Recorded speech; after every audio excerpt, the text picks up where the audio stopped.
Let me welcome you all. 7 after. I'm Ashutosh Varshne, Director of the Saxena Center for Contemporary South Asia, and it's a very, very great pleasure to introduce to you and to welcome again Paiki Asothi Saravanamuttu. We call him Sara. He's been my friend, philosopher, and guide on Sri Lanka.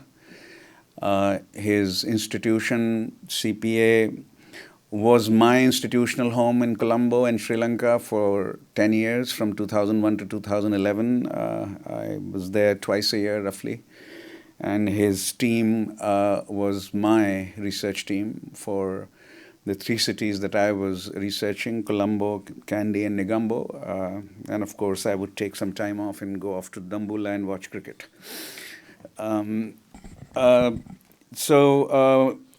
I've learned always a very great deal from Sara's analysis of Sri Lanka, and the more formal introduction is as follows. I'll tell you how I viewed him. Basically, he's been the founding director and is currently the executive director of the Center for Policy Alternatives. He's served on the board of the Lakshman Kadirgamar Institute of International and Strategic Studies. He is the founding director of the Sri Lanka chapter of Transparency International and a founding co-convener of the Center for Monitoring Election Violence.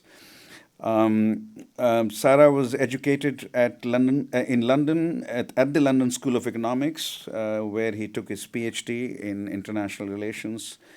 And he will speak to us for about, he was also on a committee that President Obama established. So you can see that he's been widely recognized for what he has achieved working in Sri Lanka and in Colombo.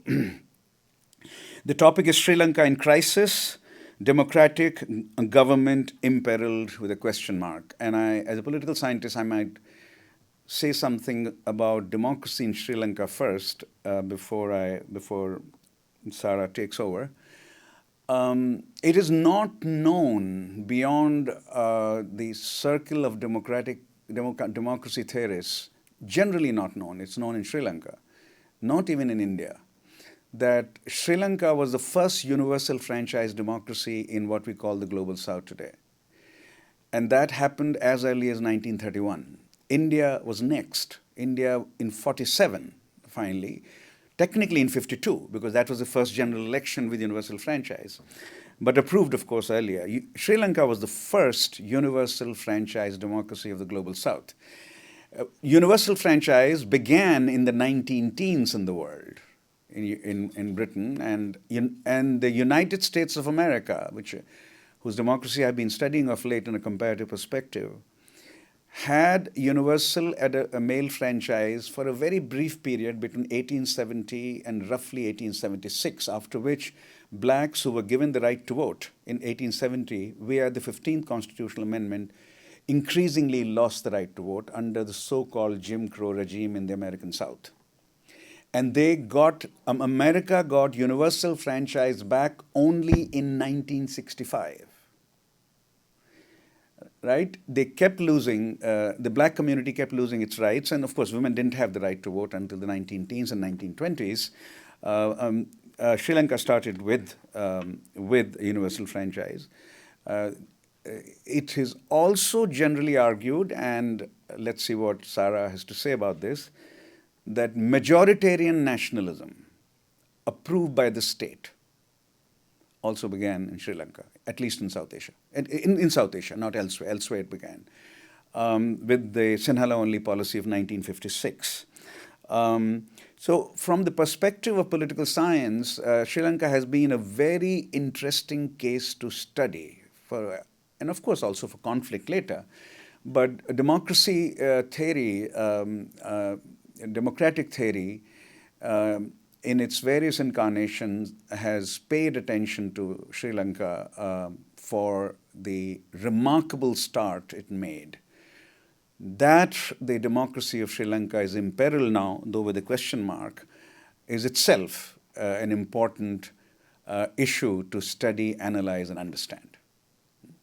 So with these words, Sarah, thank you for joining us. A week ago, he gave us an overview of Sri Lanka's politics since 1948, and today the focus will be, though there will be a background, I'm sure, historical background, the focus today will be on the recent political developments.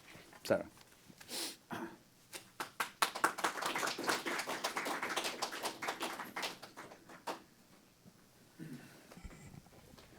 Thank you, Ashu, for that very generous introduction. The topic of my talk to you today is whether the crisis of governance in Sri Lanka is actually with us or is it about to happen. And I think the crisis of governance in Sri Lanka has been always in the making, always in the state of becoming, and now it's probably in the state of being, actually. Let me go back a bit. Sri Lanka got independence in 1948. We did not have an independence movement in that we did not have anything resembling what happened in India at all. What we did have was a bunch of upper middle class people, English-speaking largely, who had been to university in Oxford and Cambridge, who got together and decided to negotiate independence. And these people were culled from, they were from all communities, all religions, and we got independence over the table, as it were, without any sort of problem with regard to it. And I think the founding assumption at that time with regard to Sri Lanka, or Ceylon as it was then known, was the notion that here is a country where you had an educated elite who could govern, who knew parliamentary democracy inside out, as it were, and who can govern on the basis of the principle that this country is based on unity in diversity. Unity in diversity, that there were many communities, many ethnicities, many religions, all the big religions in the world were represented in Sri Lanka, but that there was no reason to make any special mention in the constitutional architecture with regard to any of those communities, because they all implicitly shared the sort of notion that, yes, we can all live together. And therefore, it was a unitary state. There was no question of devolution or anything like that. It was a unitary state, and we say back at home that federalism, the F word, as it were, was a bad word in Sri Lanka, and still continues to be, as it was in Britain, but no more, perhaps. Yeah.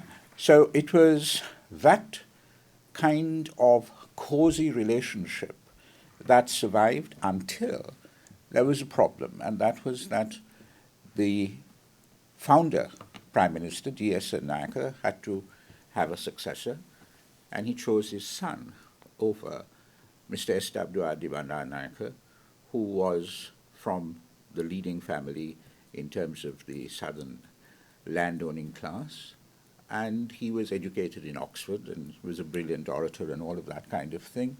He decides to break and form his own party. But what is interesting in that was that because of that personal animosity or competition between these two sort of families, the Sennaikas and the Bandaranaikas, that took on a much bigger dimension, because Bandaranaike ostensibly left on the basis that the majority of the people in the country, the Sinhalese, were effectively not independent because the English language and the upper middle class were very much the ruling elite in the country. And so in 1956, Bandaranaike leads a coalition of indigenous doctors, trade unionists, farmers, priests, who come together in what was called the Pancha Balavegaya, a five-pronged, powerful task force, as it were, on the issue of language.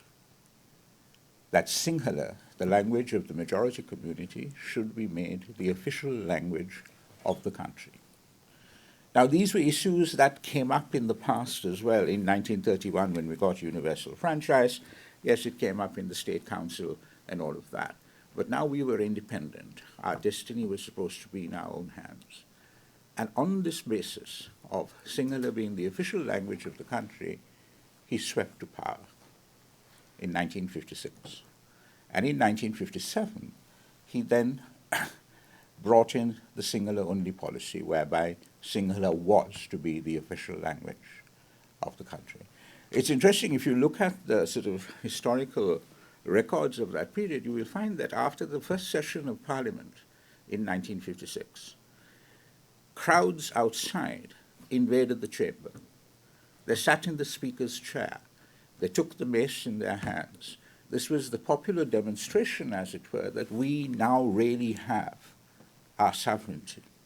We are now really the power. And this, they call the government Ape our government.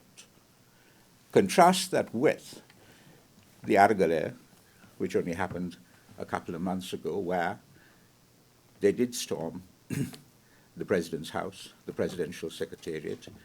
They didn't make it to Parliament. They tried, but they didn't. But there again, it was very much an affirmation, a demonstration of people's power. Anyway, 1956 was very much, therefore, an attempt to dislodge the Anglicized elite from the pinnacles of power. However, what it did was it alienated the Tamil community and, of course, the Burgher community as well, people with European blood. Now, the Tamil community has always been one that has given a great priority to education, to working in the civil service. The Tamil parts of the country, as some of you may well know, are not as fertile as the Sinhala South, where they say you throw a seed and it'll grow without any, tending or caring. And so they had to leave, basically, the key positions in the civil service that they occupied. And that, I think, was the start of the majoritarianism that has come to be a hallmark of Sri Lankan politics. Because when they left, people were put in who were basically Sinhala speakers. Right? They were Sinhala speakers, then the government also proceeded to nationalize transport, the bus services, set up a people's bank, a state-owned banks. All of those were brought in 1956. And so what we therefore have is also the beginnings of a two-party system, a proper two-party system. At the point of elections, at the point of independence, we did have, roughly speaking, a two-party system, whereby the leftist, the Trotskyite party, the LSSP, the Lanka Samaja party, was one of the biggest parties at that time, and they formed the opposition. That also led to the disenfranchisement of the descendants of the workers who were brought from southern India to work on the tea plantations. They were assumed to be going to vote leftist, and if that was allowed to continue in the context of the Cold War, etc., that you would have a government that would be a very leftist one. Yeah? So you have a two-party system that comes in 1956, and you therefore have the beginnings of the majoritarianism. There's one other thing, of course, that happened, and that was that the Tamils, the Tamil community, who in 1953 had started on the basis of the disenfranchisement of the Indian plantation workers, had started something called the Federal Party. The argument there was that you need to devolve power, you need to have a structure of power whereby the minorities will be able to feel that they are autonomous, but yet at the same time interdependent, apart from and yet a part of. The Federal Party, from that point onwards, emerges as the single largest party as far as the Tamil community is concerned. And they launched various peaceful satyagrahas and all of that against the Sinhala-only act. But they were defeated. They were unsuccessful. There were riots, the first riots in independent Sri Lanka, riots, and many people were killed and had to flee from Colombo in particular back to the north and east. Bandaranaike tried to assuage their fears by coming up with something called the Bandaranaike-Chelvanagam Pact, which allowed a certain amount of autonomy in the north and east, but quite literally, whilst he was sitting down and finalizing the agreement with Mr. Chelvanagam, the leader of the Tamil community, a whole mass of Buddhist monks demonstrated outside of his house with the collusion of the United National Party, and he was forced to literally tear up that agreement, and it never came into being. If it did come into being, well, perhaps the history of Sri Lanka would have been different in terms of the ethnic conflict, but he had to tear it up and throw it away. Well, Bandaranaike was assassinated in 1959, and his wife becomes the first female prime minister in the world. And her notion of her husband's legacy was very much the singular majority authoritarianism. And she continued that policy of nationalizing parts of the economy as well as parts of the general governance structure as well. Lake House, which was the principal media institution in the country, was one that was targeted by her administration. She flushed out the bureaucracy and brought in people who were supporters, in effect. And in 1962, we had an attempted coup by basically Western educated military officers whose argument was that Mrs. Bandaranaike did not know anything about politics or government, and she was dangerously taking Sri Lanka on a leftward trend, and she had to be overthrown. The coup did not succeed, and as a consequence of that, she was even more determined that those structures of power would be reformed to more readily reflect the demographic composition in the country, the political ideologies prevalent in the country, open them up. So what we have as we go into the 1970s is a situation in which an old order begins to break down. An old order which was largely an elite-based consensus begins to break down. Parliament, which was the site of disputation and contestation, now becomes less relevant. It moves out into the streets. The decade of the 1970s in that respect is very, very important because Mrs. Bandaranaike wins an election by a two-thirds majority, comes into power. She changes the constitution, declares Sri Lanka a republic, and says that we will be a unitary state, no question of sharing power. We will also have Sinhala as the official language of the country in the constitution, and Buddhism, which was the majority community's religion, would have foremost place. We didn't declare ourselves a theocracy, but we gave Buddhism the foremost place. So the key markers of that Sinhala Buddhist identity were enshrined in the Constitution in 1972. Yeah. Now, when she came into office, she had come into office on the basis of a sort of left-leaning coalition. However, there was a youth insurgency in 1971 that did not believe that she would fulfill the promises made to them. And there were roughly about 40 to 50,000 young people who were killed in that insurgency, the first JVP or Janata Vimukti Peramuna insurgency. Secondly, towards the end of her tenure, that was roughly 76, 77, you started also having the beginnings of the insurgency amongst the Tamil youth. Because the education policy under Mrs. Bandaranaike's government was one which favored the rural Sinhala peasantry, whereas in the north, it was very much the notion of you get the best grades as far as maths and sciences are concerned, and you have to go to university, but that was not the case.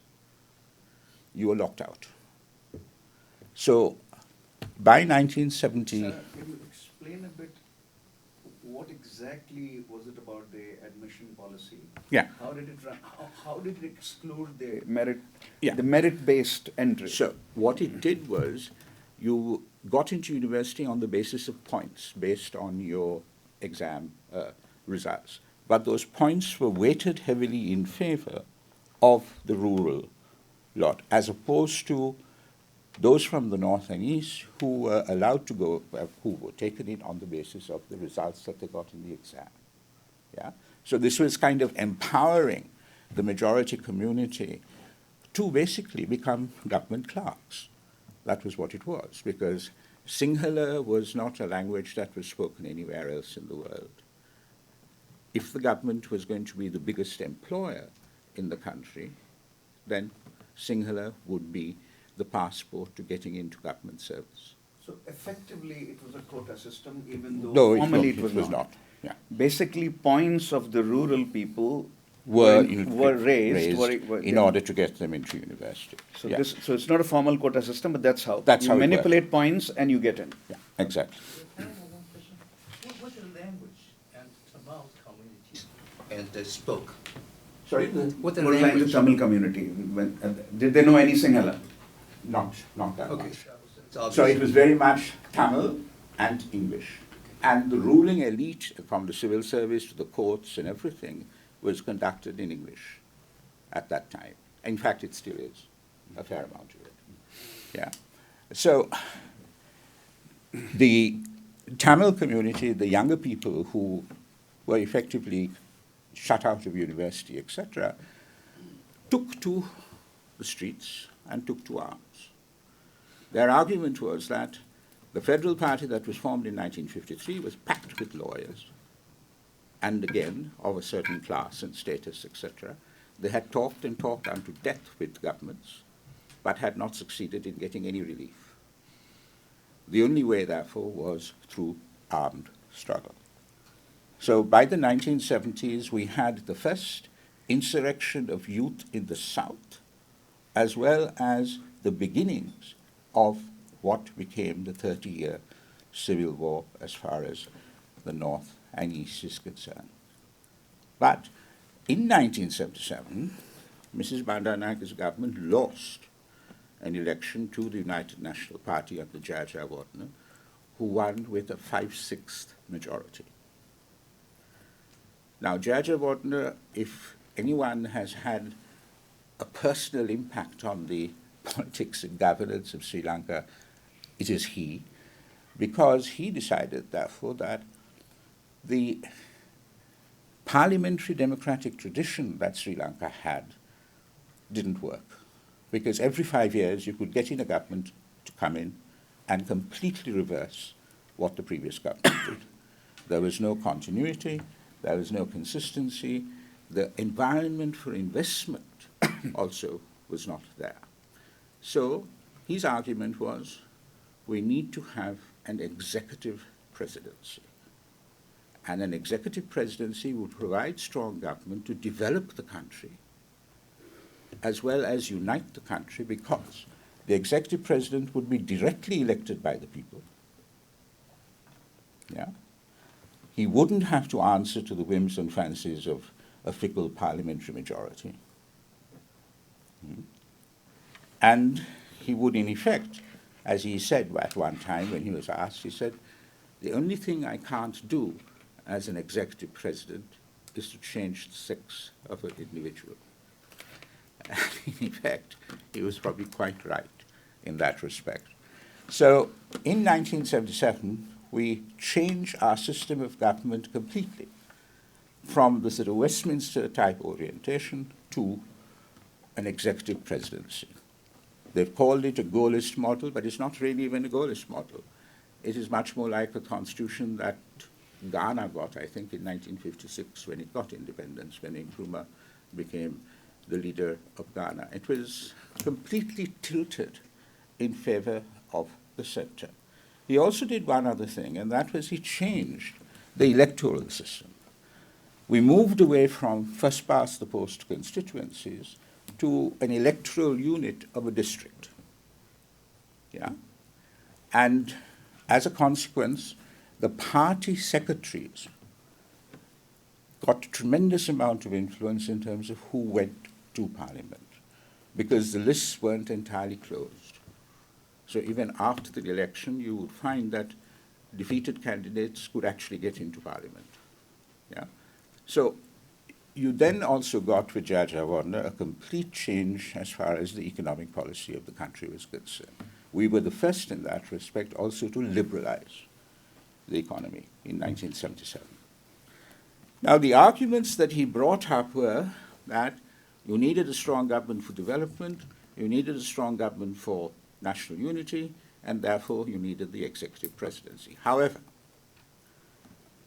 as far as the executive presidency is concerned, we've had, again, an insurrection in the South, a 30-year civil war, and yes, we have made some progress, certainly, as far as economic development is concerned, but we've also lost so many economic opportunities precisely because of these conflicts and not being able to resolve them in any way, because the underlying pattern that had emerged in Sri Lankan politics at that time was that the majoritarianism was a key factor.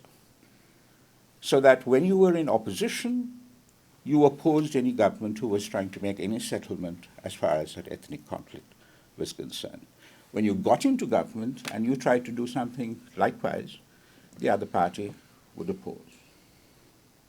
So we got that situation whereby you had a structure of government which was authoritarian, where you now, from privileging the majority community in terms of language, in terms of religion, now you had concentrated power all in one office, and that office would invariably be held by someone from the majority community with the singular Buddhist identity. Yeah. Now, going beyond that, of course, was how did the people in the country at the end of the day react to all of this in terms of what happened to the political culture? I think if you go to Sri Lanka, you will find the classic example. It's a bit of a cliche now. You can go down roads in Colombo where you will find a mosque, a church, a Hindu temple, and a Buddhist temple. And people live perfectly happily with each other. However, there are times when they are politically aroused and they go into frenzies of violence, like they did in 1983, where thousands of Tamils were basically burnt on the roads. Their houses, etc., were burnt, and you set off what is now the major Tamil diaspora in Canada in particular, but Australia, the United States, and Britain. The inability and unwillingness of the singular majority community to come up with a constitutional architecture that was based on this notion of unity in diversity and a recognition that sharing power was not losing power, has always blighted Sri Lanka's prospects in terms of economic development. Yeah. Now, attempts were made subsequently to that to deal with this ethnic conflict, but nothing came about it. And in 2005, we had Mahinda Rajapaksa elected as president of Sri Lanka. Mahinda Rajapaksa is elected in 2005 only because Velupillai Prabhakaran, the leader of the Tamil Tigers, decided that Rajapaksa was the epitome of the singular Buddhist identity and majoritarianism, and he should be allowed to become president because then he will wage war against the Tamil community, and he will wage it in a way that international sympathy would accrue to the Tamil community, and they would get their political demands thereby. So he paid the LTT to impose a boycott in the presidential election of 2005 in the North and East. That succeeded, and as a consequence, Mahinda Rajapaksa becomes president. If he had not done that, it's almost certain that he won that election by 100,000 odd votes, that Ranil Wickremesinghe, the current president, would have been elected in 2005. Now, the Rajapaksas, I think we need to sort of spend a bit of time on in terms of pointing out that family politics, dynastic politics in Sri Lanka has been there right from the start. The UNP, the leading party when we got independence, used to be known as the uncle-nephew party because it was all in the family. The SLFP went from husband to widow and then to daughter. Ranil Wickremesinghe also is part of the family that founded the United National Party. Now, the Rajapaksas are, yes, they are landed gentry, but of a much lower order. And they come from the south of the country. And so their ascent to power is also about establishing that family, that dynasty, as the key dynasty in Sri Lankan politics. So when Mahinda Rajapaksa became president, his brother was made defense secretary, another brother was effectively the Minister of Finance, and we had about 30-odd members of the family who were given positions of power and responsibility in government. Mahinda Rajapaksa runs for the presidency as a great populist, as the sort of great leader of the Sinhalese and all of that. But in effect, he really does not have an ideology as such, apart from establishing his family as the key actors in Sri Lankan politics. Anyway, the one policy, I suppose, that he did agree to do was to win the war at whatever cost. And that he did in 2009, amidst a whole set of allegations that there were war crimes and crimes against humanity committed and were officially sanctioned by Gotabaya Rajapaksa as defense secretary. Now, from that point onwards, Rajapaksas are tremendously popular in the country as the saviors of the Sinhalese because they defeated this appalling terrorist group called the LTTE. But the Rajapaksas then go on to, there is no other way of saying this, but to basically embezzle the treasury of the country. And the accusation is that from 2005 onwards, that they have looted the country in terms of,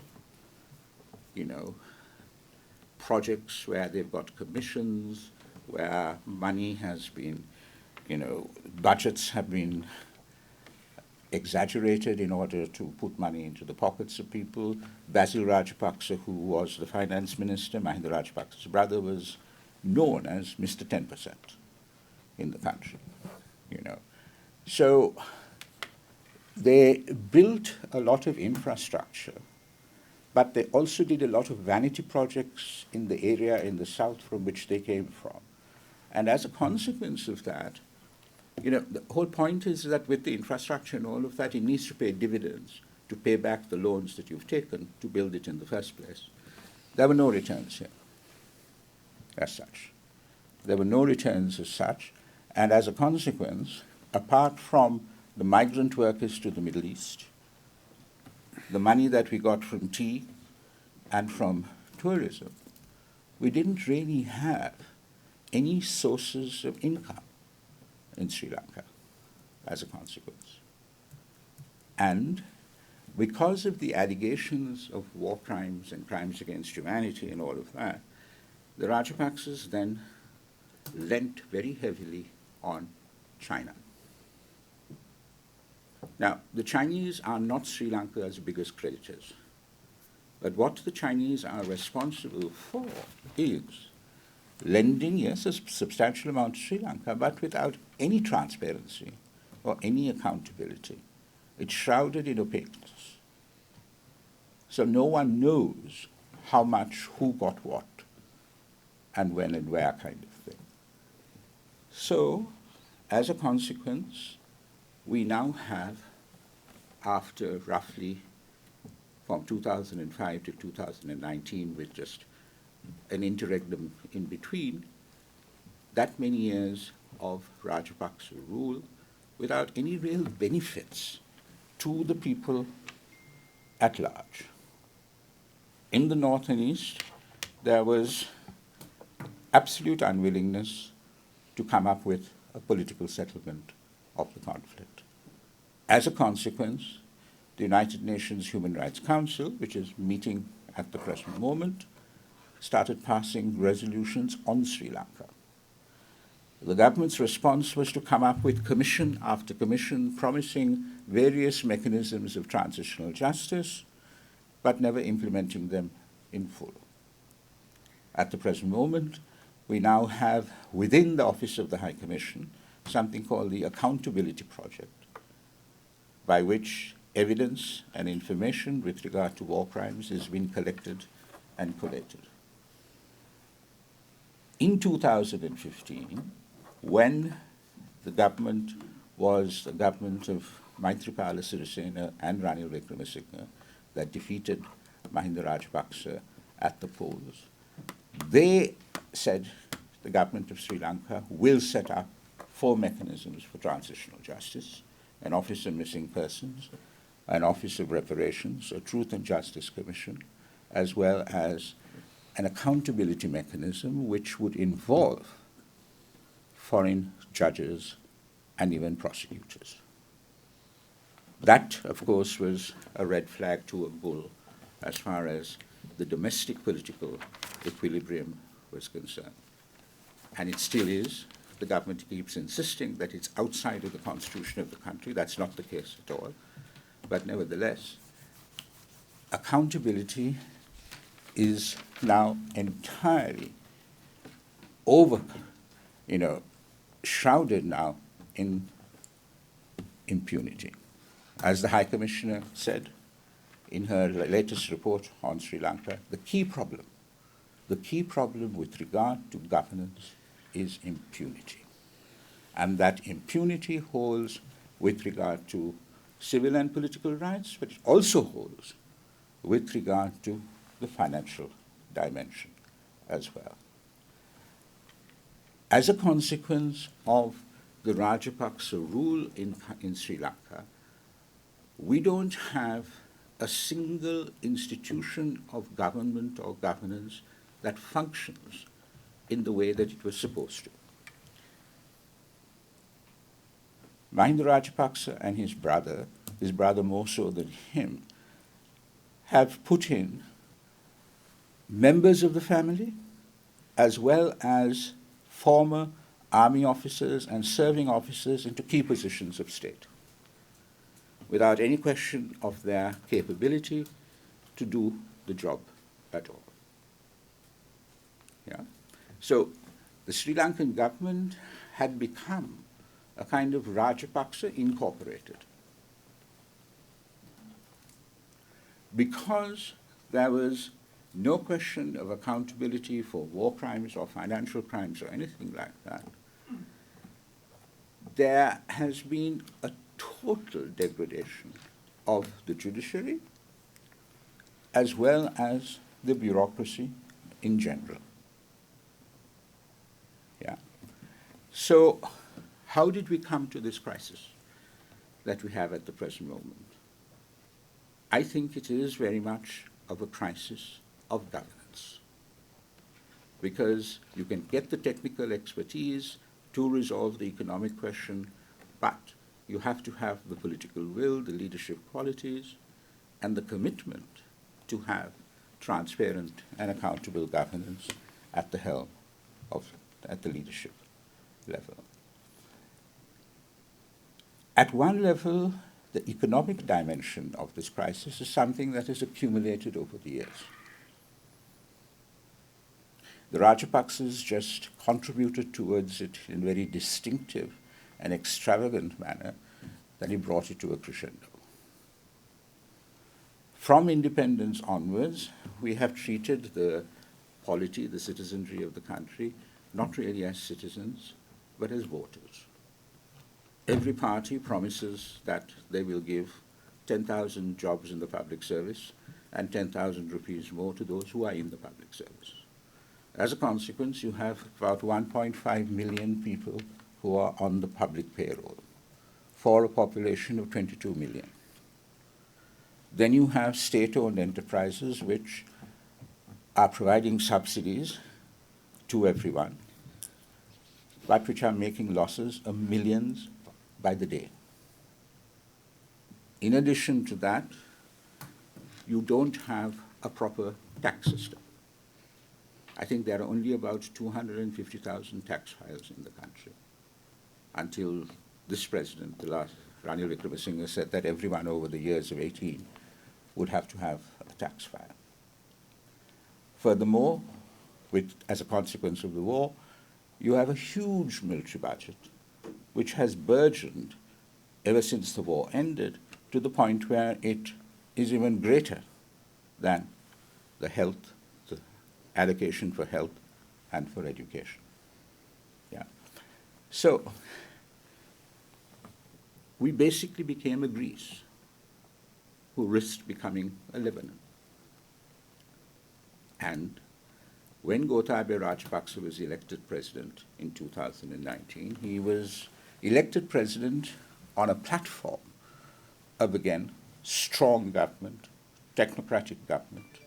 And this was to be compared with the regime that interrupted the Rajapaksa rule, the regime of Maithripala Sirisena and Ranil Wickremesinghe, who were seen to be indecisive, disunited, who had also presided over the Easter Sunday attack, the atrocity of Easter Sunday, whereby Muslim extremists were purportedly responsible for killing over 250 people, where they attacked churches and mosques. Interestingly, with regard to that, again, there has been no accountability, and people are demanding accountability with regard to it. The story that did the rounds was that, and this is of course true, Gotabaya Rajapaksa actually announced his candidacy for president within days of that attack. And there are all sorts of concerns that, well, all of these things may well be related in one way or another. But when he became president, he made three decisions that were pertinent, very directly relevant to the economic crisis that we have. The first one was he reduced the tax base of the country. He reduced it to the extent that the Treasury lost 600 to 800 billion rupees a year.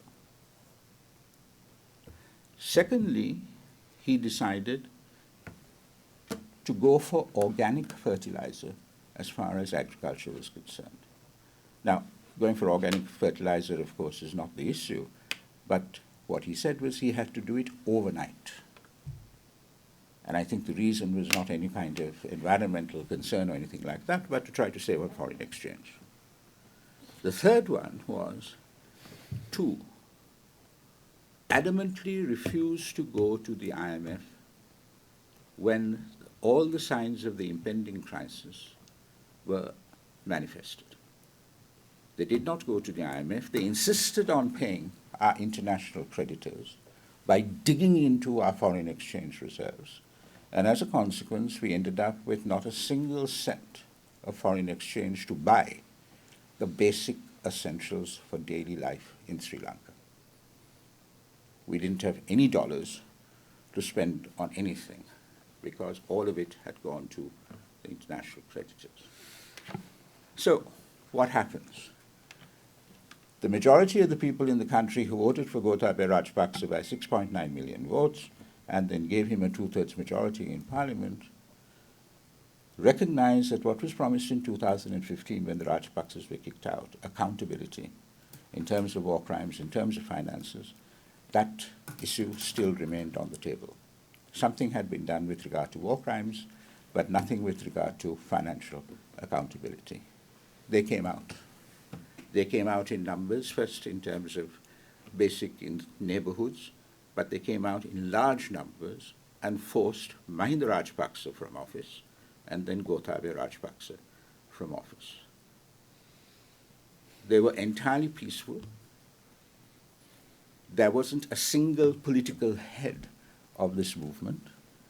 It was horizontal, it wasn't an apex structure, from neighborhood associations to, yes, certain people who were members of political parties.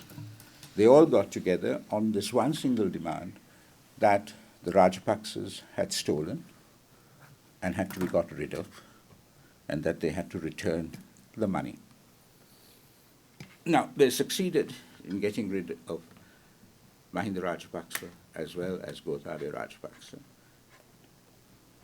And they got Ranil Wickremesinghe as first the Prime Minister and now as President. Now, Ranil Wickremesinghe is the Prime Minister, the Prime Minister of Sri Lanka for the 6th time and now the President. In the 2020 election, when he was Prime Minister, he lost his seat. He only got into Parliament because of the peculiarities of our electoral system, which gave his party one bonus seat, which he took 10 months to take. Now, the Constitution says that if a president leaves office, the Prime Minister automatically becomes President for a period of 30 days, within which Parliament must vote to elect the President to fulfill that unexpired term. Ranil Wickremesinghe took the position of Prime Minister and then became President because Parliament voted him as President. He didn't lay down any conditions. He didn't say we want a quick general election. He didn't say abolish the executive presidency.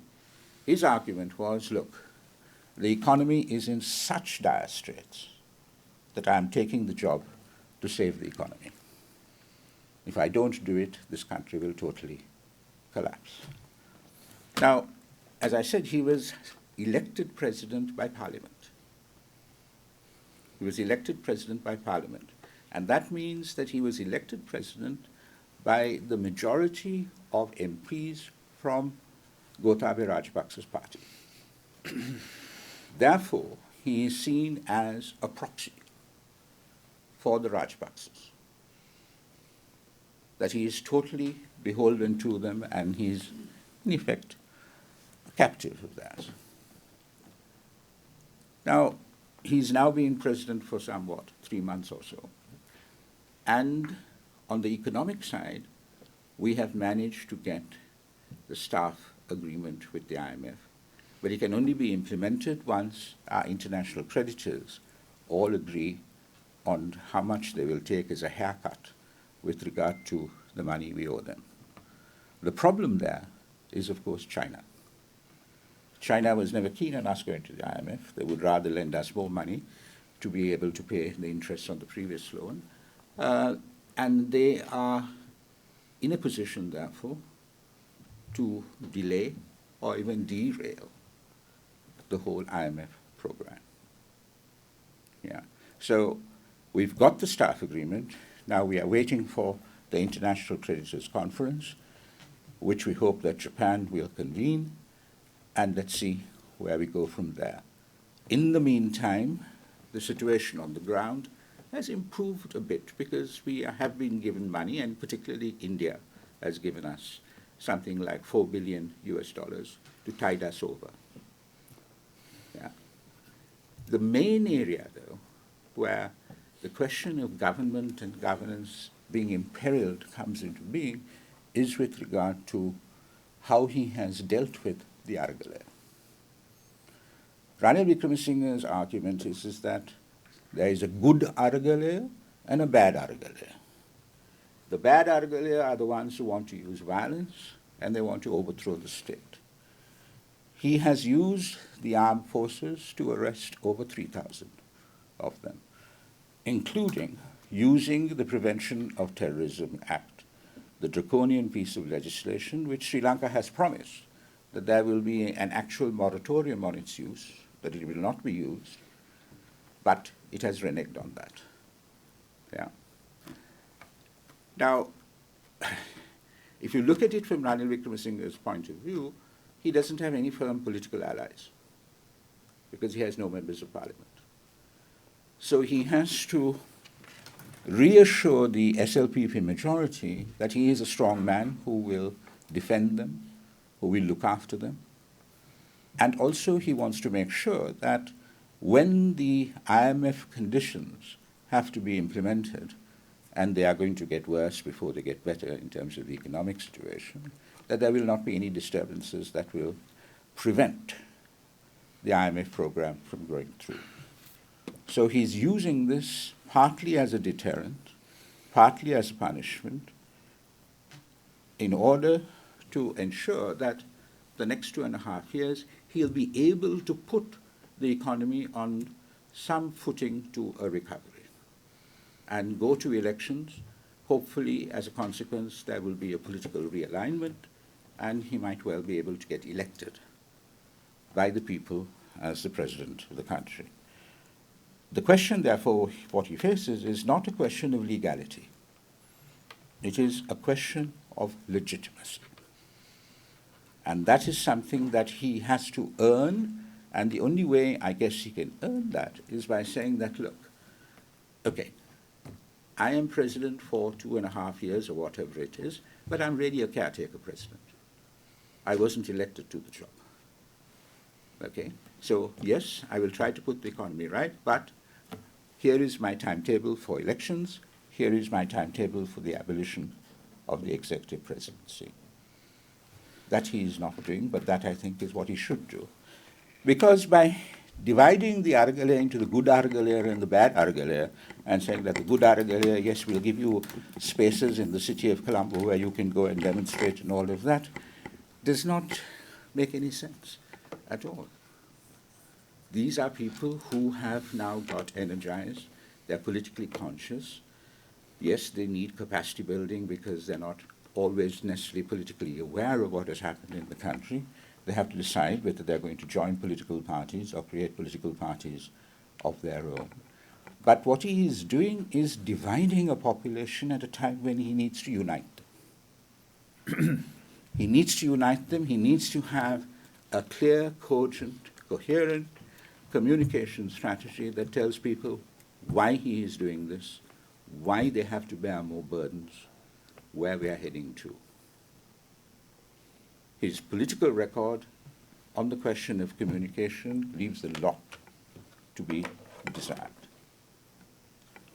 Now, one last section that I would just like to say a few words about is what has this done in terms of Sri Lanka's position internationally and its relationship to the big powers. As I said to you, the Rajapaksas relied on the Chinese to basically as an insurance policy to prevent any kind of sanctions with regard to war crimes and to provide them with money for whatever they wanted in terms of development. But the Chinese have proved that they have a very strong sense of their own self-interest and that they're not coming to Sri Lanka as a rescue on the basis of any kind of altruism or generosity. What we have learned is that at the end of the day, it is India and India alone which is the consistent, constant factor as far as our foreign policy is concerned. During the ethnic conflict, also we realized that if India wanted a separate state in the north and east of Sri Lanka, then it would have happened. The ultimate guarantor was not the security forces of Sri Lanka, but the security forces, the policy of India in that respect. So we have to try to go back to that notion of a non-aligned independent foreign policy. India and China will both have interests in Sri Lanka, but I think the competition will be intense, but it should not necessarily be allowed to spill out into conflict. The recent visit of the Chinese surveillance ship, which in a way was balanced by India giving us the two warplanes was one way in which it could happen. It didn't happen by design in that case. It happened fortuitously. But that kind of balancing act, I think, is something that we need to engage in. But the immediate priority is to get the Chinese on board with regard to the haircut. And we are somewhat hopeful because the IMF has agreed to a loan with Zambia, and there the Chinese have, I think, taken a haircut. I'm not quite sure what percentage it is, but there are precedents in the future as far as the future is concerned. Well, where does this leave Sri Lanka? In 2048, we will be 100 years, have 100 years of independence.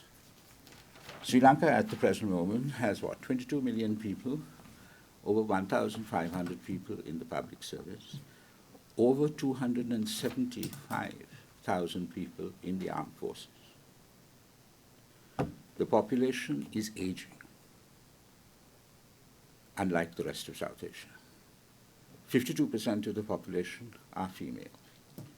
In the last 8 months, the passport office has issued 800,000 passports. People within the ages of 18 and 35 are getting a passport and going out wherever they can, by hook or by crook. So we really need to rethink our social contract as well as our economic policy in terms of its orientation. Today, basically, it still is the case that the Sri Lankan economy ultimately relies on women working in garment factories, going out as migrant labor to the Middle East, and working on tea plantations. This is the 21st century. This is entirely unsustainable. But the popular perception, the popular bias is for the culture of entitlement. Any subsidies, any Sri Lankan, you're born, you get free education, you get free medicine, you can get a job in the public service, and you can do absolutely nothing as far as that job is concerned, but you will live and die a public servant, and you will get a pension and all the other amenities that you get from being a member of the public service. Someone has to pay for all of this. One thing that I will say with regard to the current president is that he has, when he speaks, he says that things are really bad, and he tells it how it is. And as a consequence, now might be the point at which the public themselves will realize that they have indeed to make more sacrifices. In early August, my organization did a public opinion survey, and we found that out of the political leadership available, the leader of the JVP, Kumara Dissanayake, polled the highest number of votes in terms of who people would like to see as the leader of the country, some 48%. Ranil Wickremesinghe came second with some 38 or 39%, and then Sajith Premadasa with about 29%. At the same time, the people were asked, in terms of the economy, do you agree that we have to go to the IMF? And overwhelmingly they said yes. So if you take the results of that poll, and I'm not saying that that's going to be the case necessarily, you have them wanting a JVP leadership because they believe that they are incorruptible, that they're untainted by abuse of power and all of that in government. And on the other hand, they recognize that they can't take things for granted on the economic front, that they have to find their own way. So the next elections, which will probably be in 2024, are going to be very interesting. And they indeed are the ones that will decide the fate of that question, the answer to that question in a conclusive way as to whether governance in Sri Lanka is imperiled or not. Thank you.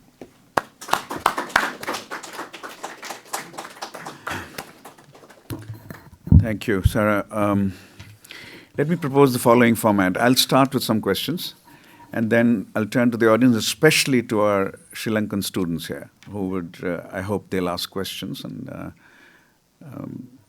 it would, I guess what, I should assume safely that what Sara has said has engaged them deeply. So this is a, so my question, Sara, the first one is, let me say three. I won't, I have many, but I should just turn to our audience after that. How are minority rights defined in the original constitution? Were minorities given some special rights with regard to language, religious practices, as in India's constitution, as opposed to being simply treated as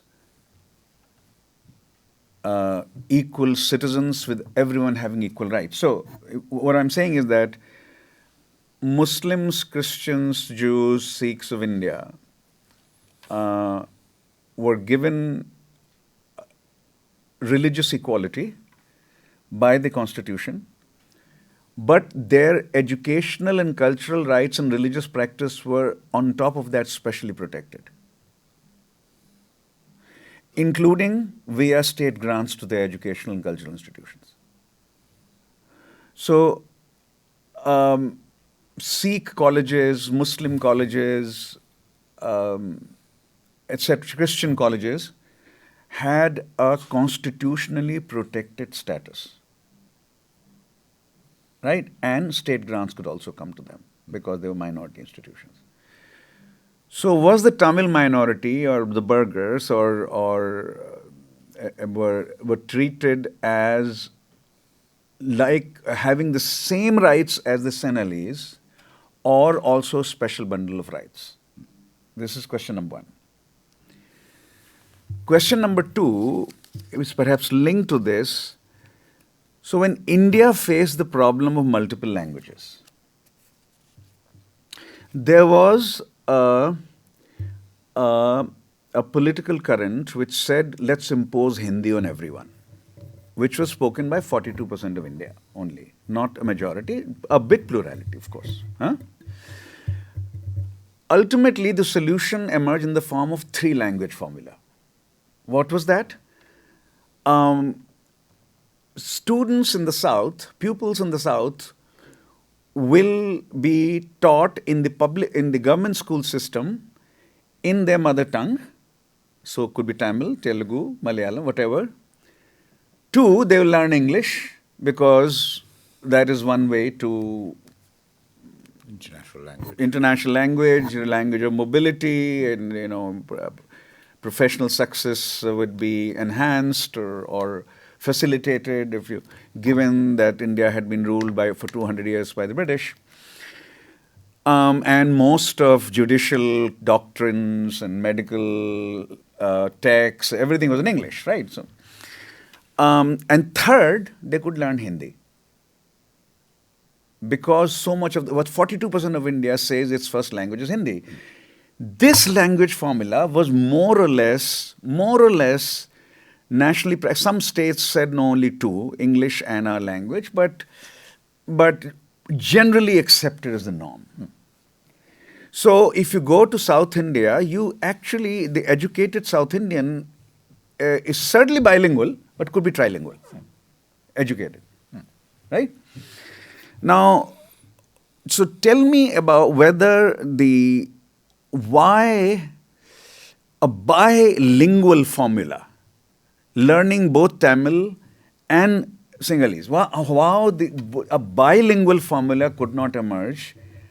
Instead of that, what emerged was Sinhala only. So if you can enlighten, because around the same time, 1956 Sinhala only, that campaign, 1956 is the time of India's three-language formula, exactly the same time. India's three-language formula is arrived at, and states are asked to adopt it. Most states say yes. Right? Ultimately, since school instruction is a state matter in India, not a federal or central matter, so states had to buy in and states bought in. Right? The third question, dynasticism dynastic politics is not simply a Sri Lankan problem, right? It's there in Pakistan, it's there in Bangladesh, it's there in India. But an anti-dynastic force emerged in politics in India called Narendra Modi. Right? He has Hindu nationalism also as a defining feature, but one feature is anti-dynastic politics, on which he campaigned vigorously in 2014. Hindu nationalism was not the main plank of campaign in 2014. It was in 2019. In 2014, it was Nehru-Gandhi dynasty has to go. So how do we understand that an anti-dynastic force could not emerge, or maybe did emerge in the form of Ramadas, etc.? It's possible. I don't know. You can tell me more about that. Why did it not become a force, given the hold of these dynasties on the politics of the island? So just these three questions, and then we'll go to it. Okay. The first one with regard to minorities. Rights. Yeah. The constitution that we inherited at independence, what we call the Solbury Constitution, because it was drafted by Viscount Solbury, there you had a provision which said that any benefit or privilege given to one community has also got to be given to every other. That was Article 29(2)(b). There was a case that was taken after the Official Languages Act by a guy called Kudeswaran. At that time, it went up to the Privy Council, and the Privy Council threw it out effectively on the grounds that it didn't fall under this stipulation in the Constitution. But that aside, 1972 Constitution, 1977 Constitution, in each one, in the Fundamental Rights chapter, even though they say that Buddhism must have the foremost place and that Sinhala should be the official language, they do talk about provisions with regard to equality before the law. But we've always had special provisions in terms of our civil laws.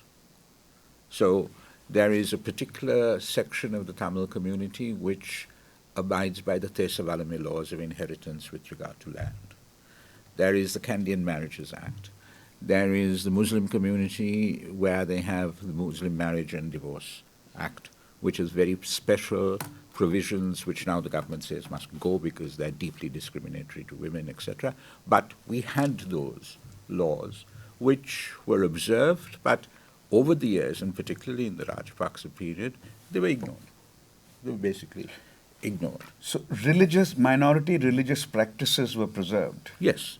There were laws given protection, constitutional protection, but not minority language rights. No, not necessarily minority language rights. Yeah. But the requirement when, in 1987, under the Indo-Sri Lanka Accord, part of the provisions of the accord was that Tamil should also be made an official language. Right.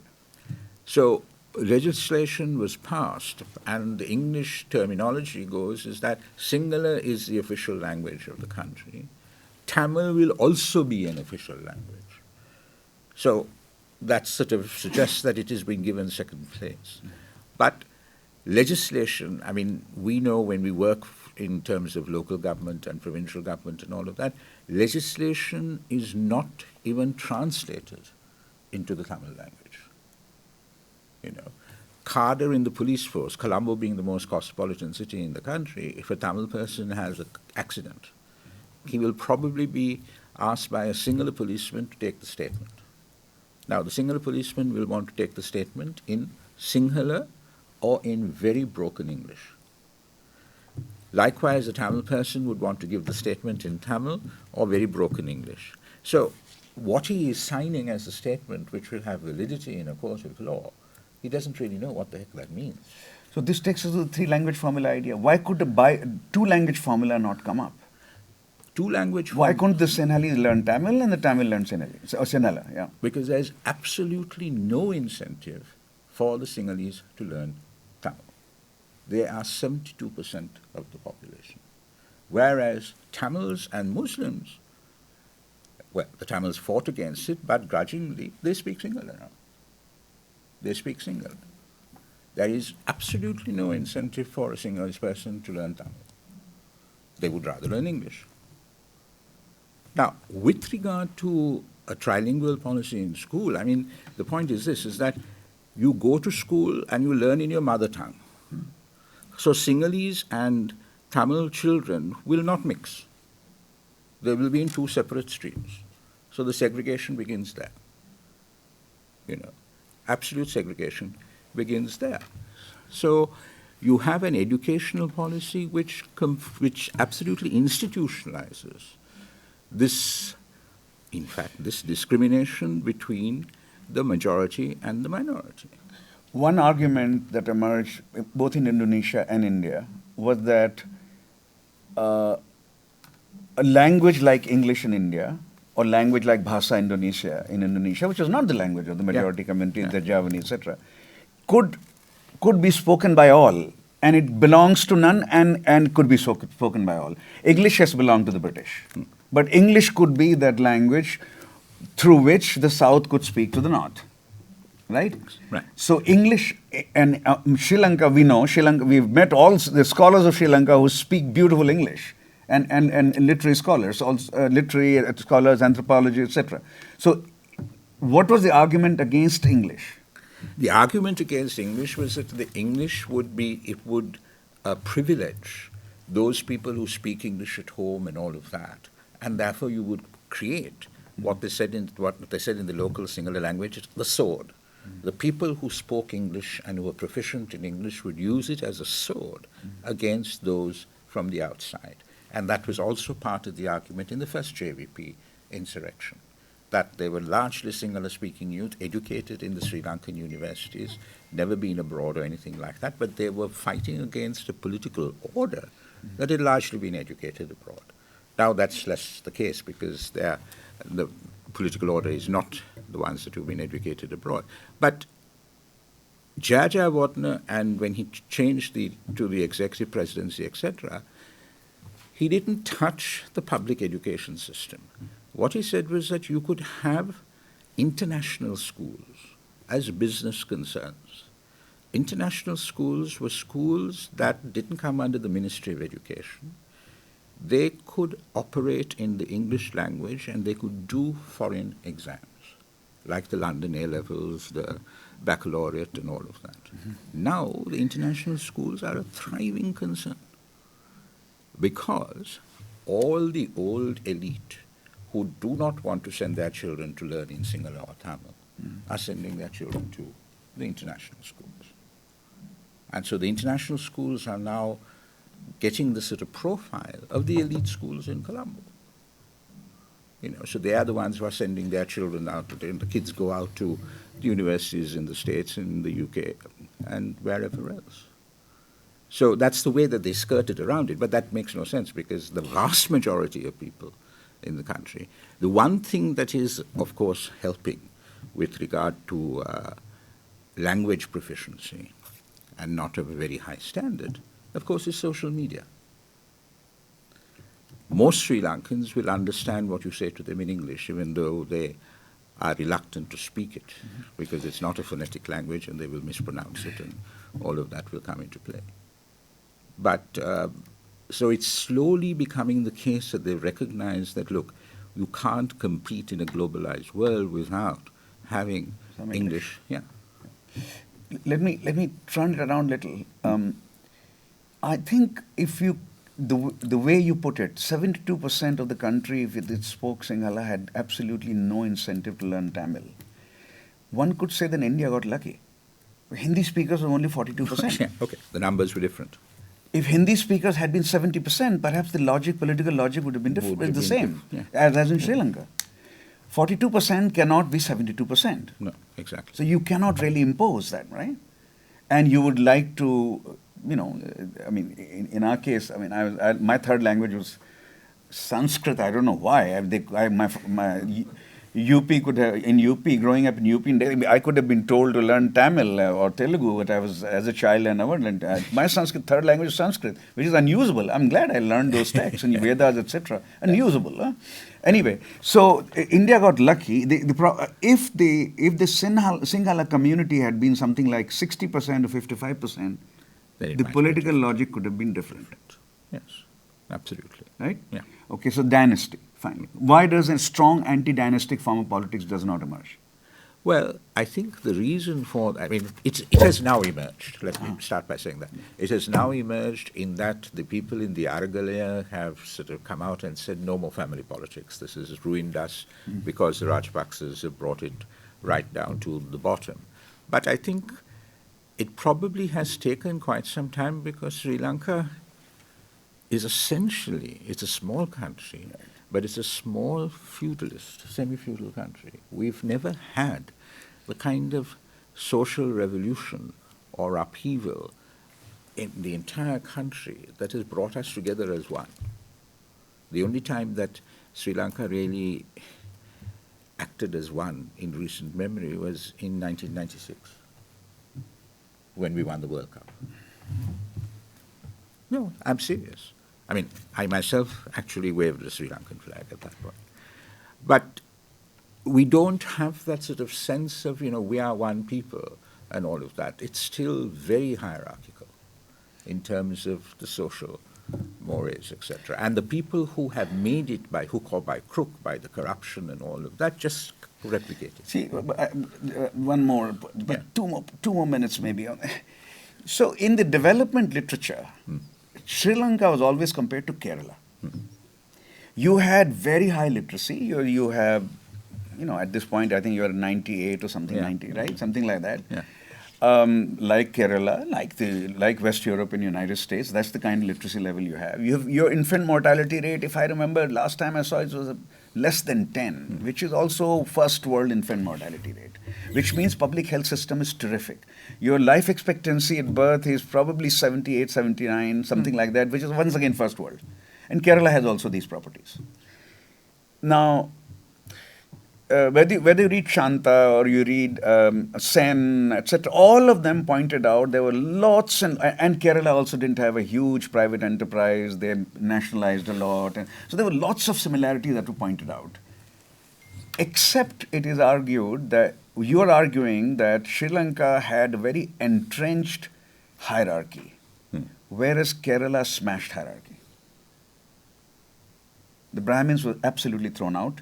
Then you had very different kind of. So the way you started your talk with the claim, which I've heard you make so many times, and others have also made, that there was no freedom movement, but there was also no anti-upper caste social revolution, as in Tamil Nadu to a substantial extent, and in Kerala almost perfectly.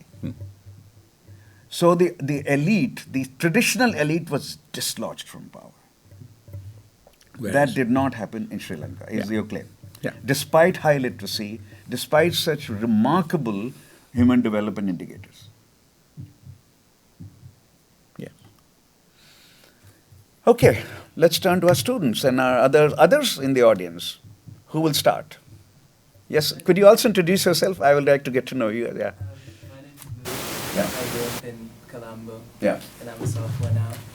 So do you not recognize Sorry, you are Nimal's grandson? grandson. Do you not recognize President Premadas's time as an anti-dynastical period? I was going to ask that also. Yes, it could well have been. It could well have been, but it didn't last very long. But what it did do was to bring in a new lot of people into the middle and now upper classes, because, again, I mean, the reason why they are now upper class is also because of not entirely transparent and accountable ways in which they made money. Yeah. So if he did succeed in, serving out his term, it may well have been the case. It may well have been the case. So Premadasa, in that sense, is an absolute aberration. Yeah. And if his son comes to power now? So now his son is of an entirely different ilk. His son is not from basically the slums of Colombo. His son is not from there. His son has been to Mill Hill College and to the LSE and all of that kind of thing. It's a very different person. And his son would say to you, if my father was alive, I wouldn't be doing this. I'd rather be going to the wildlife reserve parks and taking shots of leopards. And he has told me that, actually. So it's a very, yeah, once they get into power, the next level, of course, they forget where they came from, as it were, and not that they have to sort of glorify it, but they become a different class and all of that. But yes, Premadasa would have been the only one who, well, I mean, he was the only person who was sort of non-Goigama Sinhalese. That's the other dimension which I didn't touch on, which is the caste dimension as well. But he's the only one who's completely outside that power structure.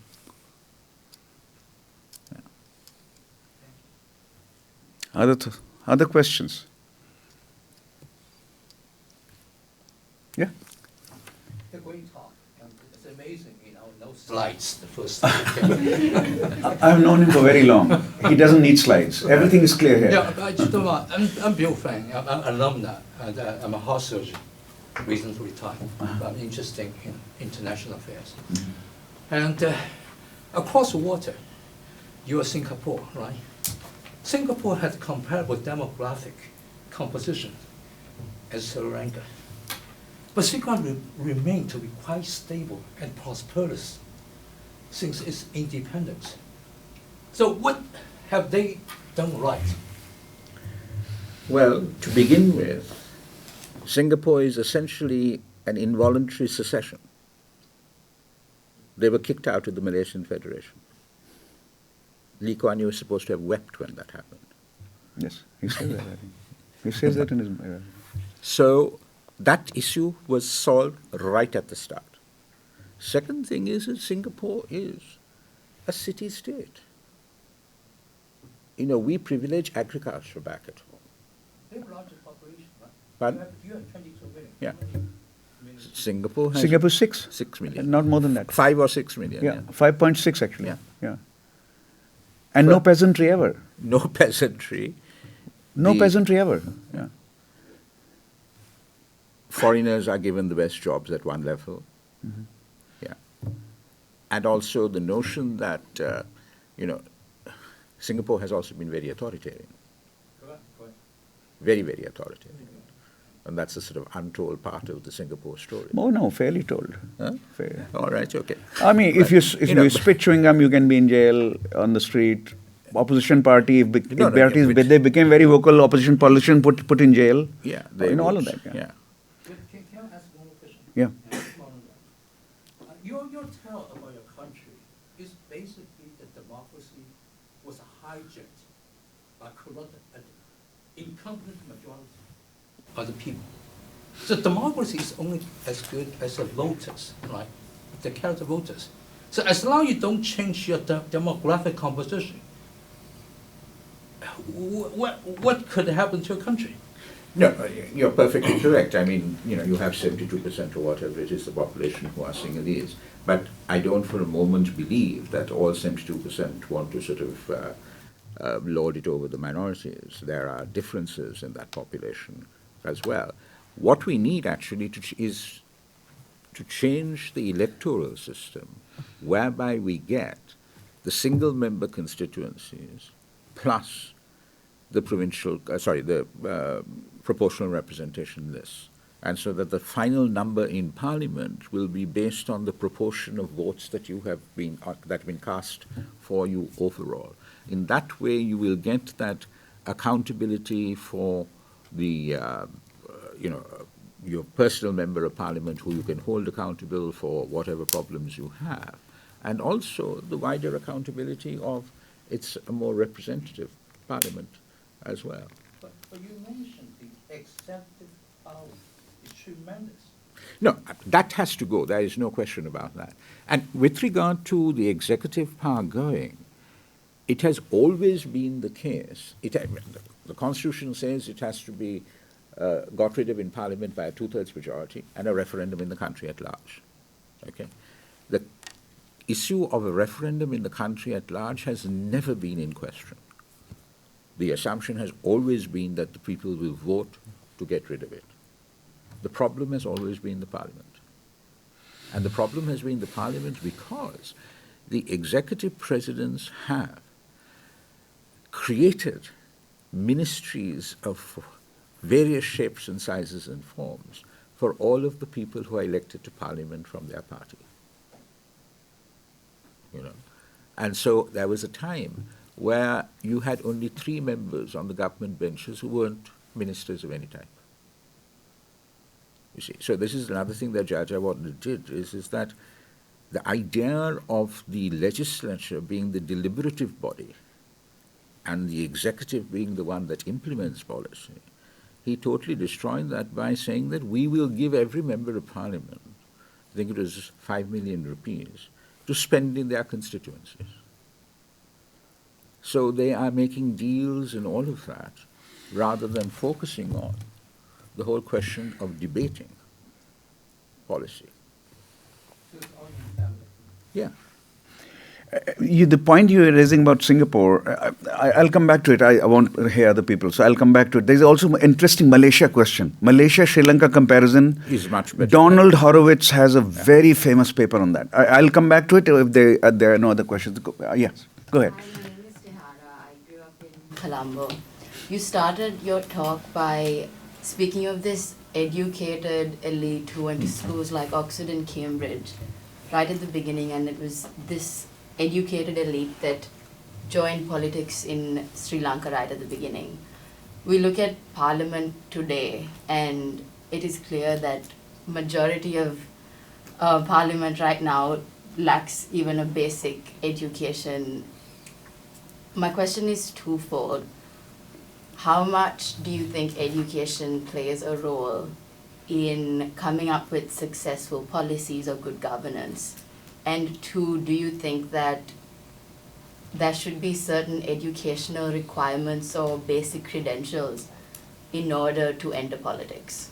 The short answer to both those questions is no. I don't think that there should be educational qualifications to get into parliament. And I don't think that, you need educational qualifications per se to be a liberal democrat, both in terms of your politics as well as your governance and being in government. Because, one can think of examples in which the poorest of the poor probably have had a better understanding of what democracy is all about, or what the notion of a representative democracy is about, than the so-called, as you said, Oxford, Cambridge, whatever, educated people. No, I don't believe that at all. And I think, there are, in Sri Lanka, for example, there are movements that sort of say, look, everyone should have O-levels and A-levels, and you should have a basic degree and all of that. I don't think that's necessarily the case. John Stuart Mill made this argument, the one that you made just now, in case you believe in it. I don't know, maybe you just asked the question. John Stuart Mill's argument was that only the literate, he has a very sort of colorful language. Can you count this much? Can you read this much, etc.? And he describes in representative government. Only those should have the right to vote, let alone enter into parliament. Okay? And the poor also should not have the right to vote, he argued. And the answer to that emerged in the first 2 decades of the 20th century, and then Nehru, while dealing with this question, in 1942 made a founding statement about India, that regardless of your education, your worth and dignity is the same as those of others. That has to be the basis of the polity. Who makes the civil service is a different issue. Yeah. But the underpinning of the polity cannot be on the basis of either gender or race or religion or your education. And then he was asked, don't the educated people understand how to guide the poor? He said, how can you convince me of that? They certainly know their interests better. And maybe there's a chance they will know the interests of the poor also better. There's a chance. But the chance that they will impose something completely wrong is equally great. So let the poor make mistakes. It's not that we, the rich, and he was trained at Cambridge, that we don't make mistakes. Let the poor make mistakes. But this, among other things, participating in political process also will be a mode of education. There were 2 arguments made. Ambedkar completely supported this argument in India. completely support this argument.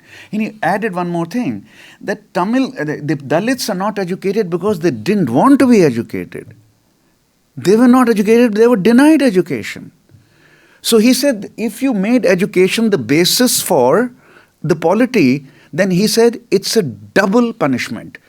First, you didn't let them get educated because of the way Dalits were treated, and second, you're saying because you're not educated, you won't have the right to vote, or you can't enter parliament. He called it a double punishment, and a sinister one. Right? So this argument that you made, if you believe in that, that was certainly the 19th century democratic argument, late 19th century. And John Stuart Mill is a very big thinker. He has loads and loads of things to say about this. Why the illiterate should not have, the innumerate should not have, the poor should not have. He was only progressive on women. Women should have the right to vote. He was the first great political philosopher to make that case. Right? Other than that, he said, etc. So this is just a response to the question. I'm agreeing with what Sara just said, that I'm also giving you the political theory behind this very important question that you're asking. Yeah. Hi, my name is Aman, also born and bred in Colombo. I'm curious on your thoughts about the future political leadership, given the election is 2 years down the line. You said, as Sajid says, you'd rather be seeing leopards, and Ranil represents the old guard of more elite and removed from the population, and as you mentioned, is also caged by the SLPP. So who is that, and who could we anticipate to take the role? Well, the way I see it, Ranil is the president at the present moment.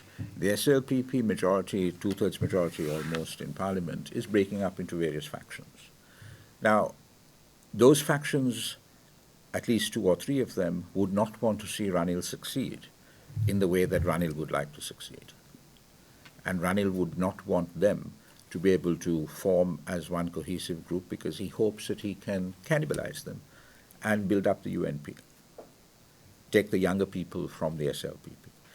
Also, because of Sajid Premadasa's demonstrated restraint or ambivalence towards taking power, I think he hopes that the old UNP in the SJB will also come back. So that he could go to the elections as a UNP candidate with a strengthened, revitalized party. But if that does not happen, you will have Ranil Wickremesinghe, Sajid Premadasa, presumably he will agree to run as president, Anurukumara Dissanayake. Now, we don't know who the SLPP will put forward. But one thing that I found interesting was, in August 2000, when Chandrika brought her constitution to Parliament and talked about creating a union of regions, it was the first constitution that went beyond the unitary state. Mahinda Rajapaksa opposed it, and he was a minister in her cabinet. The Mahanayakas, the chief priests of Malvatta and Asgiriya, gave Mahinda Rajapaksa a title as Defender of the Faith. They did a very similar thing only about a week ago, just before the Geneva opened, the session started, to Shavindra Silva. Shavindra Silva, who was the army commander and who is the chief of defense staff, who has a travel ban slapped on him. He can't come to the United States, for example.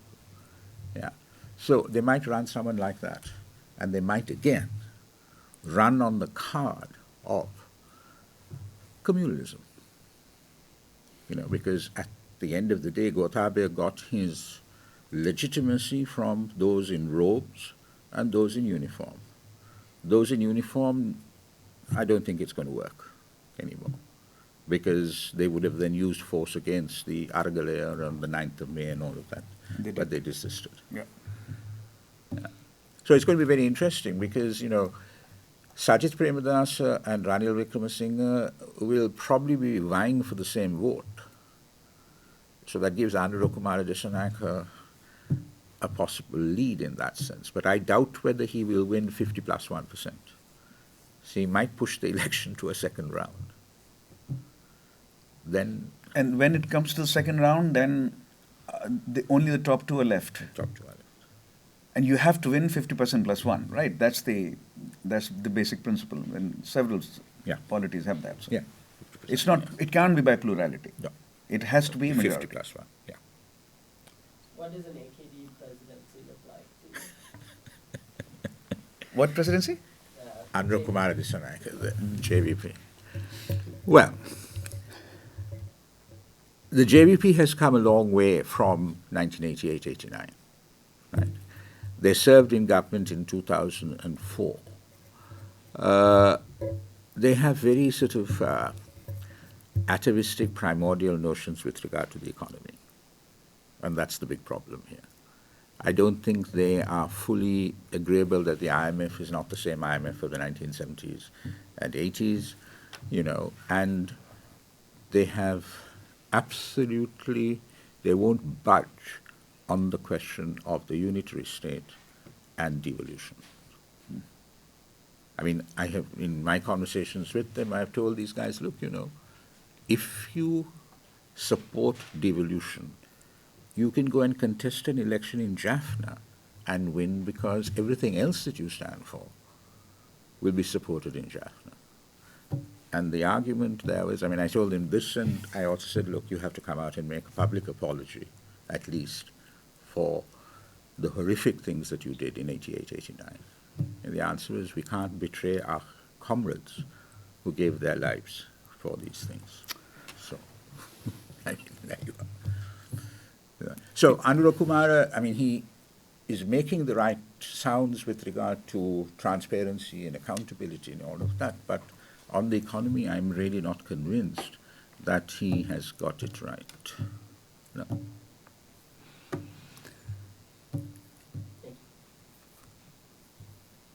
Yeah. Really enjoyed the talk. Thank you. And I'm here because the Caribbean and Sri Lanka play cricket, and most of my contact actually with people from Sri Lanka has been when they've come to the Caribbean to play cricket. So this has been very informative for me. So cricket, but professor of sociology at Brown. Yeah, that's also. So yeah, this is very informative. And those who know cricket should also know that Viv Richards is his classmate. Oh. Okay. So, two things. Now, the islands of the Caribbean are tiny. You know, Sri Lanka for us is a 22 million is a big island. country, right? But a lot of the problems that you were describing, we have in the Caribbean. Absolutely. The problems with dynasties. The Bird dynasty in Antigua, classic manifestation of that. And, you know, my perception of it is that there's an element, I call it patrimonialism, and I don't know what else to call it, that there's a strong sort of hangover of that. So when things get rough in the Caribbean, in particular, if you are a strong leader, like V.C. Bird was, or even Eugenia Charles in Dominica, they start calling you Ma and Pa. They are looking for not an executive leader, not a modern political leader. They want a father And a mother. or a mother. Or a mother, Yeah. And of course, the politicians, they salivate at that. And once they get into power, they exploit that, you know? And that cycle is what has kept us, you know, on the cycle of corruption, people being manipulated, and the quality of the politics not being what it should be. And then now, the other side of this, for me, is the rise of neoliberalism. That the Caribbean, like Sri Lanka, was schooled on protected markets, and we've never made that transition from being able to perform well within a framework of protected markets. So our great economist, Lloyd Best, had a great cricket analogy to describe our situation under neoliberalism. And he said, neoliberalism is a googly. I mean, this is a certain type of ball that you bowl in cricket. You know, baseball, I mean, I think if you're in America, I think the knuckleball would be the best thing, analogy to a googly, right? It's a ball that comes at you moving, you don't know which way. Anyway, so Lloyd Best said that neoliberalism is a googly that Caribbean leaders have not yet found a way to hit out of the park. And I think that's the best way to describe the economic situation in the Caribbean. That we were growing, we were very comfortable under the Keynesian model where, you know, the state sector could be dominant, you bring in the private sector and, you know, that kind of system. The entrepreneurial class in the Caribbean has just been wiped out under neoliberalism. You know, I mean, what it has done really is to produce one great entrepreneur and to kill off all of the rest. And I'm sure most of you know Sandals, the hotel chain. Resort. Yeah. Sandal Resort. Yeah, and that's Butch Stewart's thing. And Butch Stewart was really somebody who used to walk around the countryside of Jamaica selling wares to people. And then he rose all the way to this great hotel chain. So he's the exception. He's the one business who has survived on his own under this. But his claim was that this enormous state control over the economy has hurt Sri Lanka. And this over-Keynesian kind of, right, so not Keynesian, but over-Keynesian sort of state, which is creating jobs for as an entitlement. And so I thought, and he'll of course defend himself if I'm, you know, he says that whatever was wrong with Jayawardena, but opening up the economy and embracing neoliberalism first in South Asia, before India in 1991, right? I think his view is that that was a good thing. It made a difference. Well, I can't say the same for the Caribbean. That's Yeah, all but I'm saying. the issue could well be that they are 22 million and your biggest is 5, Of course. right? So- There is a bit of market, Of course. internal market, right? Sure. Do you think oil in Guyana is going to make a difference? I don't think so. If they don't really change the model, I cannot see them doing any better than Okay. Trinidad or Jamaica with bauxite.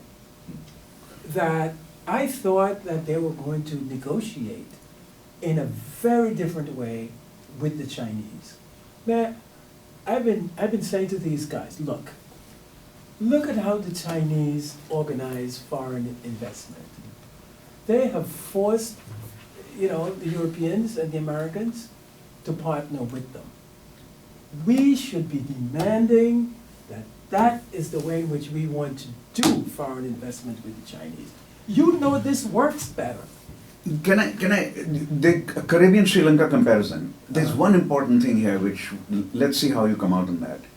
You heard his description of ethnic relations.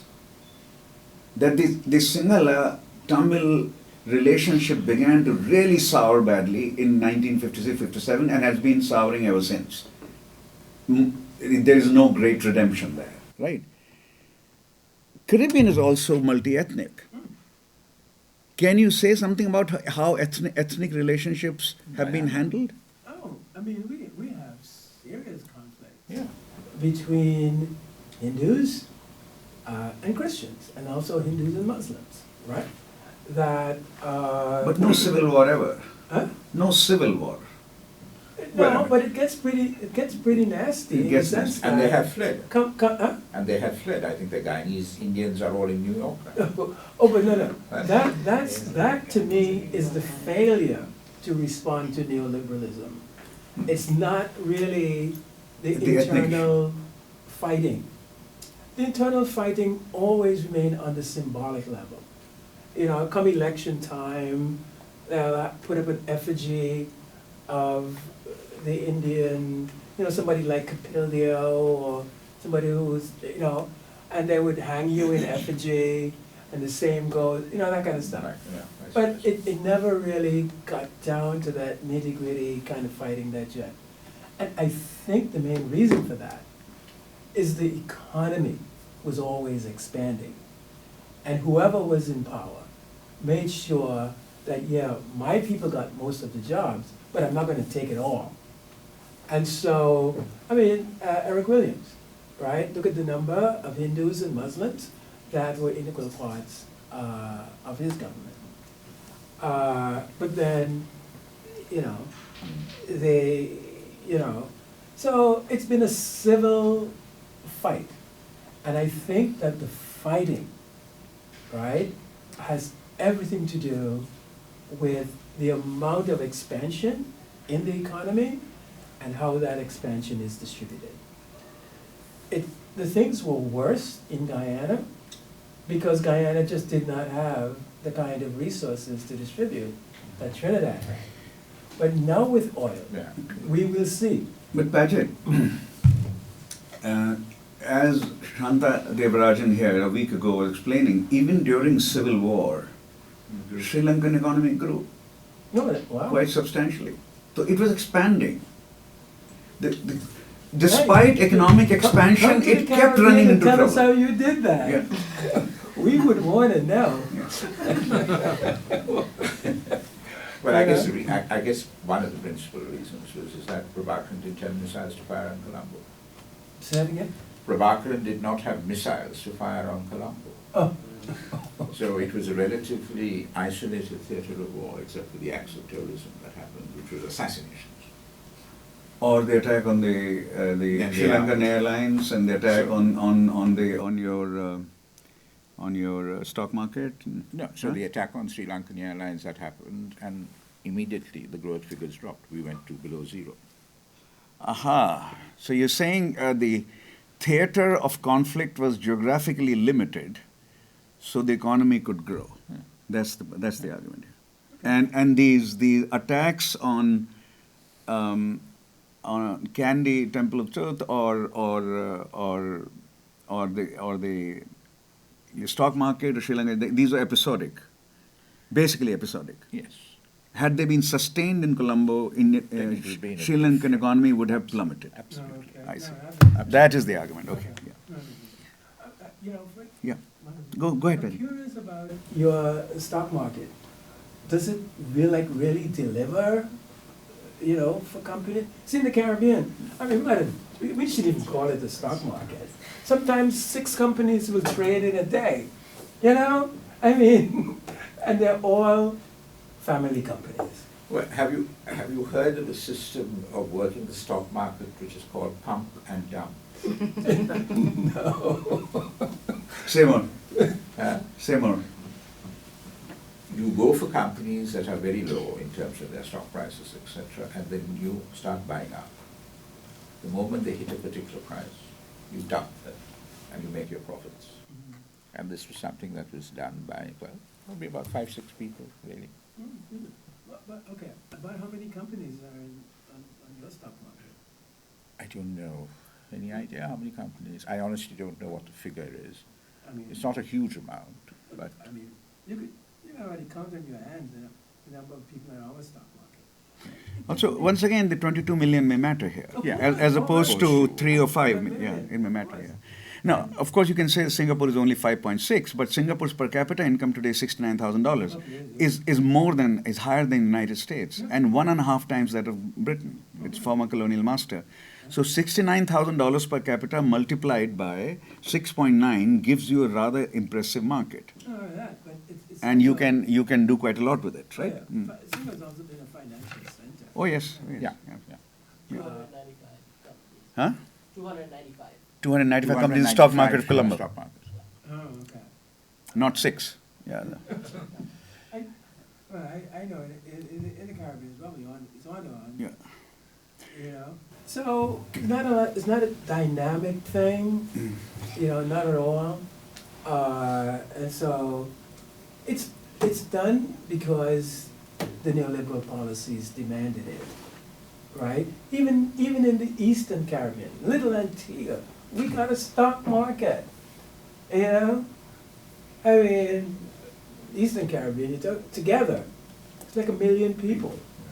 Very few entrepreneurs. Who's your greatest Sri Lanka cricketer? May I ask? Who did you enjoy most? We don't Muralidharan, Sangakkara, Sure. Mahila Jayawardena, Sure. or the 1996 team? That was very, very different. Huh? He's taking us in a whole new Anyway, if I may, last 5 minutes, can I return to this Malaysia Sri Lanka comparison? That was very important in comparative politics. There's a questions, yeah. Oh, please. I'll stop myself. Yeah, go ahead. Ask. Yeah. I have 2 questions. One was about the similarity that he was raising between multi-ethnic societies. So, like, I come from not Colombo but Guinea, which is similar in the sense that it has some of the issues that Sri Lanka is facing, and even the history of like the way things unfolded is kind of a little bit similar. I had a professor make the claim that multi-ethnic societies would benefit from like a federalist system like the U.S. Where do you stand on that in terms of like accountability and having representation in government? And then 2, could you elaborate on China and India's interest in Sri Lanka? Well, in answer to your first question about multi-ethnic communities and federalism, I am a great supporter of a federal Sri Lanka for exactly those same reasons. And, you know, the thing is, in the Sri Lankan context, of course, it has been brought up as being an answer to an ethnic question. But I think there is an argument for federalism that is non-ethnic, and that is that it, you know, empowers people everywhere. Because when we were advocating federalism for the Constitution, we went around the country and we did some, you know, workshops and stuff like that. And the people, farmers, for example, were absolutely thrilled at the point that, look, we don't have to go to Colombo to ensure that we get a hospital or whatever it is, we can do it here. You know, that whole principle of subsidiarity and all of that. So I think it is also a form of government that can enhance governance as well. The India-China thing, I mean, you know, my point at the end of the day is this, is that I suspect that the Chinese are also finding that they may have overextended themselves. You know, because after all, at the end of the day, the initial argument against going to the IMF was the argument of that, look, you know, if we make an exception with you guys, we'll have a whole lot of others knocking on our door, and we can't afford to do that. Yeah. So, as a consequence, I think China is interested in Sri Lanka largely because of that whole thing about the sea lanes and its energy supplies and all of that. But India and Sri Lanka have a bond that goes beyond that. You know, it goes far beyond that. And as I said, it's a love-hate relationship. We take it for granted at one level.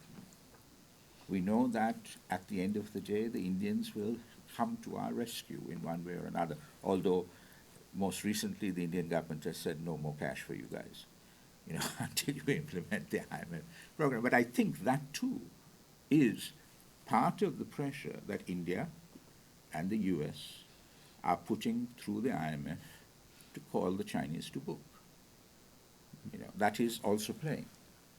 The Indians and the Americans want to ensure that the Chinese are called to book and play the game in the way that the rules have been set, and that this exposes the, you know, BRIC, all those initiatives, etc., and the shortcomings with regard to them.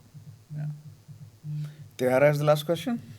You just said that you think China has overextended themselves. How does that sort of tie to China's debt trap diplomatic practices? Well, it's because of those debt trap practices that they probably overextended themselves. Because, you know, Sri Lanka could very easily have gone to China and said, yes, okay, give us more money. we are going to keep borrowing from you and keep borrowing from you and extending, putting ourselves deeper and deeper into the trap. But there is enough information, etc., around to warn countries that this is unsustainable. You can't just put your eggs in one basket. It is still a fairly globalized economy, and you can't just go with the Chinese alone. It's just not going to work. And I mean, the point is